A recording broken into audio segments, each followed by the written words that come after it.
Everybody wants to know, what the heck is up with Trump's hands?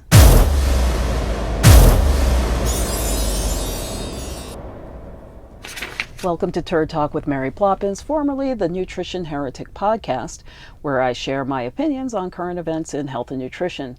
Today we're going to talk about the curious case of Donald Trump's health. As you may have heard over the last several months, people have been speculating that Donald Trump is not doing well, and some might even be celebrating it. But what's really going on? Well, his doctors are checking him for lower leg swelling, and they came up with a diagnosis of chronic venous insufficiency, venous meaning vein. Brief explanation: an inability to pump blood from the feet all the way up to the heart, especially when standing or sitting for long periods. When the valves in the leg veins that normally direct blood flow toward the heart are damaged, it can lead to chronic venous insufficiency. Risk factors can include blood clots, vein inflammation known as phlebitis, or being overweight.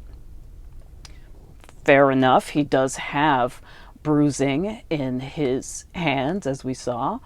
And I would just tweak it this way by saying that the gut he has is sitting on the vessels of the lower body. So it doesn't necessarily need to be damaged. It can literally just be physically blocked. Also, his kidneys are probably not up to snuff. And that alone causes edema or lymph congestion in the lower body. This is an extremely common phenomenon. And I will explain to you why I understand that, because kidneys, when they're not working, make you tired. And we see Donald Trump sleeping during meetings increasingly over the last several months. And that means his kidneys are not working properly. They're not being able to process fluid. I don't blame him per se, because our society does not encourage us to take a nap in the afternoon, and I think more people need to do it. It doesn't even have to be long. I have taken naps as little as 2 minutes and gotten up, and my kidneys released fluid, and I was able to get back to work for the rest of the day. So when I say this guy's got a gut, come on, guys. This is not a stomach.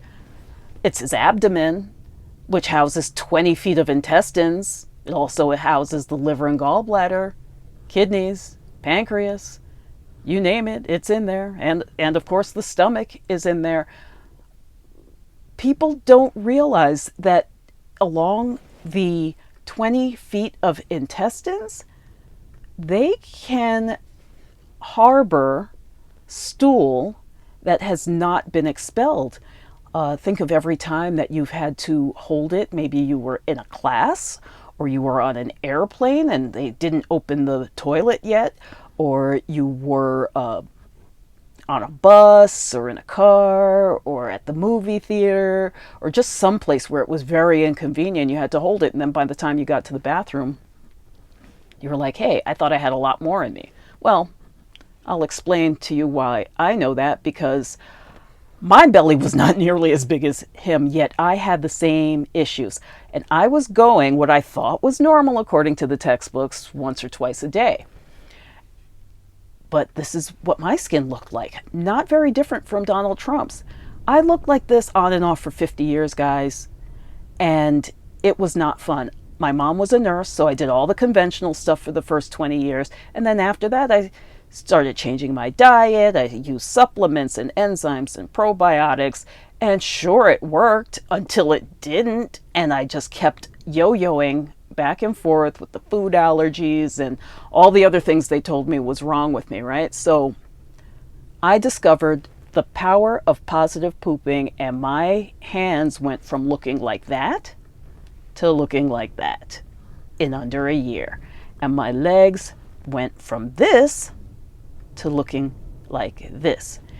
In addition, my hair got silkier, my energy was up, or is up.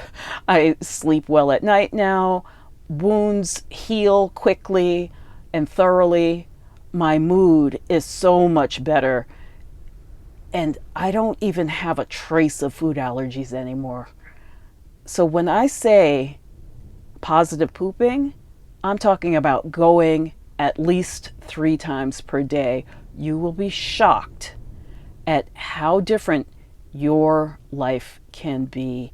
And if I can do this after almost 50 years of suffering, I believe that anybody can fix these or any other health problems at any age, even Donald Trump.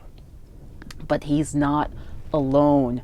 And next time, maybe we'll talk about Joe Biden, because this guy was crumbling in front of us for years and nobody seemed to notice. But if you know the signs, you'll understand that he also had a poop problem. Until then, this has been Turd Talk with Mary Ploppins, a Nutrition Heretic production. Let me know if you want to see more content like this by giving me a like and share and joining my Substack at nutritionheretic.com. I'll see you on the inside. I'm out.